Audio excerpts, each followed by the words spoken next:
Jadi saya pikir ini adalah hal yang akan berlanjut terus dan menerus, dan saya pikir tidak ada salahnya karena ini semua dilakukan demi kemajuan tim nasional Indonesia. Jadi saya pikir ini adalah hal yang positif yang coba dilakukan oleh PSSI agar timnas kita bisa semakin tangguh dan bisa bersaing di Asia. Ya, lobby-lobby Pak Erick Thohir ini luar biasa, dan gua rasa juga nama besar beliau juga menjadi satu jaminan ya, sehingga FIFA mengeluarkan statement yang keras bahwa you have to play in the Indonesian soil. Kamu harus bermain di tanah Indonesia atau kamu WO gitu. Jadi ini sudah dikonfirmasi juga langsung oleh Pak Dito.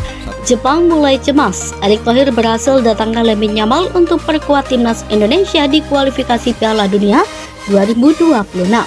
Indonesia kembali membuat gebrakan besar di dunia sepak bola Asia. Setelah melalui proses panjang, Lamine Yamal, bintang muda berbakat Barcelona, akhirnya resmi dinaturalisasi dan akan memperkuat timnas Indonesia dalam kualifikasi Piala Dunia 2026.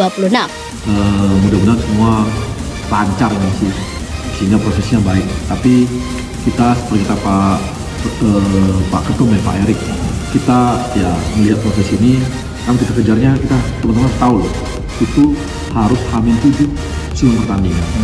Kalau selesai semua atau sampai sumpah. Jadi kita sih optimis di Maret. Ketum PSSI Erick Thohir berhasil mendatangkan Yamal untuk memperkuat timnas Garuda. Langkah ini tak hanya membuat Indonesia semakin diperhitungkan di Asia, tetapi juga membuat Jepang, salah satu rival kuat di zona Asia, mulai cemas. Timnas Jepang yang sudah lama mendominasi panggung sepak bola Asia kini melihat Indonesia dengan lebih serius. Kehadiran Yamal membuat Indonesia semakin kuat dan tak bisa diremehkan. Dengan skill luar biasa yang dimilikinya, Yamal diyakini akan memberi warna baru bagi serangan timnas Indonesia dan membuat lawan-lawan di Asia lebih waspada. Bahkan beberapa media Jepang telah menyebutkan kekhawatiran pelatih mereka terhadap perkembangan pesat timnas Indonesia di bawah kepemimpinan Erick Thohir. Proses naturalisasi Lamine Yamal, Erick Thohir mengubah wajah sepak bola Indonesia. Keberhasilan naturalisasi Yamal ini menjadi bukti konkret keseriusan Erick Thohir dalam membangun timnas Indonesia yang tangguh dan siap bersaing di level internasional. Dalam beberapa bulan terakhir, Thohir terus mendorong peningkatan kualitas sepak bola Indonesia, mulai dari infrastruktur, pengembangan bakat muda, hingga strategi rekrutmen pemain berdarah Indonesia yang bermain di luar negeri. Namun langkah untuk mendatangkan pemain sekaliber Yamal adalah sebuah terobosan besar yang membuat banyak pihak terkejut. Proses naturalisasi Yamal melibatkan banyak pihak termasuk PSSI, pemerintah Indonesia, dan klub Barcelona. Erick Thohir harus melakukan negosiasi panjang dengan pihak keluarga dan manajemen Yamal agar pemain ini dapat membela merah putih. Sebagai pemain muda berusia 16 tahun, Yamal sebelumnya telah memecahkan banyak rekor di Eropa. Ia dikenal sebagai pemain muda yang debut bersama Barcelona di La Liga dan bakatnya telah diakui di dunia internasional. Thohir memahami bahwa mendatangkan Yamal bukan hanya investasi untuk sekarang, tetapi juga untuk masa depan sepak bola Indonesia. Lamine Yamal, bintang muda yang siap berikan segalanya untuk Indonesia.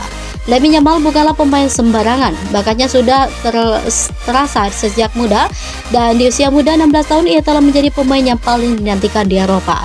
Dengan dribbling cepat, visi yang tajam, dan kemampuan pencetak gol yang tinggi, Yamal diyakini bisa mengubah wajah lini serang timnas Indonesia.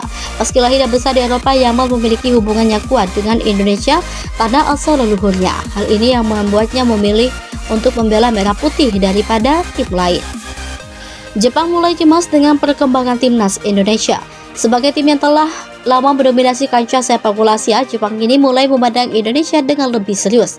Dengan kehadiran Yamal, lini serang timnas Indonesia menjadi lebih berbahaya dan sulit ditebak. Media-media Jepang bahkan melaporkan bahwa tim pelatih Jepang mulai merumuskan strategi khusus untuk menghadapi ancaman dari Indonesia. Pertemuan antara Jepang dan Indonesia di kualifikasi Piala Dunia 2026 nanti menjadi sangat dinantikan.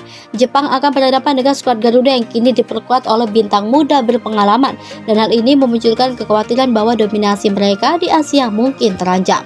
Strategi baru timnas Indonesia di bawah Erick Thohir dan Lamine Yamal. Dengan tambahan Yamal, pelatih timnas Indonesia kini memiliki fleksibilitas lebih dalam merancang strategi. Sebagai pemain yang terbiasa dengan tempo cepat di Eropa, Yamal diharapkan bisa memimpin serangan balik dan menciptakan peluang dari sisi sayap.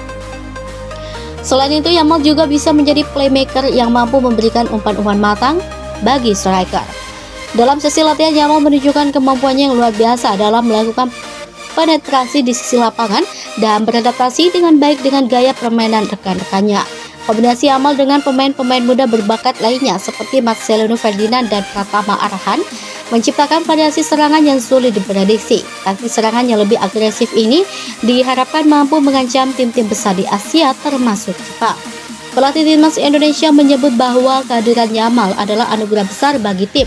Dengan kemampuannya, Yamal akan menjadi pemain kunci yang dapat menarik perhatian lawan, membuka ruang bagi pemain lain, dan meningkatkan kualitas permainan timnas secara keseluruhan.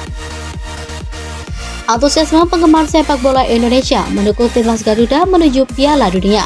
Pengumuman bergabungnya Yamal ke timnas Indonesia disambut dengan antusiasme luar biasa dari masyarakat Indonesia. Media sosial dipenuhi dengan dukungan untuk timnas dan Yamal dengan tagar Garuda untuk Piala Dunia dan Yamal bela Garuda menjadi trending di berbagai platform. Supporter timnas berharap bahwa Yamal dapat membawa angin segar dan membantu Indonesia tampil lebih baik di kualifikasi Piala Dunia. Erick Thohir menyampaikan rasa terima kasihnya atas dukungan masyarakat Indonesia, harapan dan peluang Indonesia di kualifikasi Piala Dunia 2026. Kehadiran Yamal memberikan harapan besar bagi Indonesia untuk meraih hasil positif di kualifikasi Piala Dunia 2026. Para pengamat sepak bola optimis bahwa kehadiran pemain sekelas Yamal dapat mengubah dinamika persaingan di Asia. Indonesia yang sebelumnya dianggap sebagai underdog kini memiliki pemain berpengalaman yang dapat mengimbangi tim-tim besar Asia seperti Jepang dan Korea Selatan. PSSI di bawah kepemimpinan Erick Thohir juga terus berupaya meningkatkan program pengembangan pemain muda Indonesia. Ini bukan hanya untuk persiapan jangka pendek, tetapi juga bagian dari visi jangka panjang Thohir untuk membangun fondasi yang kuat bagi masa depan sepak bola Indonesia. Keberhasilan mendatangkan Yamal adalah salah satu bukti bahwa Indonesia serius dalam meraih mimpi besar mereka. Perjalanan menuju Piala Dunia yang dinantikan masyarakat Indonesia. Pertandingan melawan Jepang ini akan menjadi ujian penting bagi timnas Indonesia. Pertemuan antara kedua tim akan menjadi panggung bagi Yamal untuk membuktikan kemampuannya bagi timnas Indonesia untuk menunjukkan bahwa mereka memiliki kualitas yang mampu bersaing di level tertinggi sepak bola Asia. Dengan strategi yang matang dan tambahan kekuatan dari Yamal, timnas Indonesia siap memberikan perlawanan sengit bagi Jepang dan tim-tim lain di Asia. Dukungan masyarakat, semangat juang para pemain dan kepemimpinan Erick Thohir adalah kunci untuk membawa timnas Indonesia meraih kesuksesan di kualifikasi Piala Dunia. Seluruh masyarakat Indonesia kini berharap besar bagi tim Garuda. Mereka menantikan aksi Yamal yang diharapkan bisa membawa perubahan besar dalam perjalanan sepak bola Indonesia. Dengan mimpi yang semakin dekat dan langkah-langkah nyata yang diambil Indonesia, kini semakin percaya diri untuk berjuang menggapai impian mereka tampil di panggung dunia.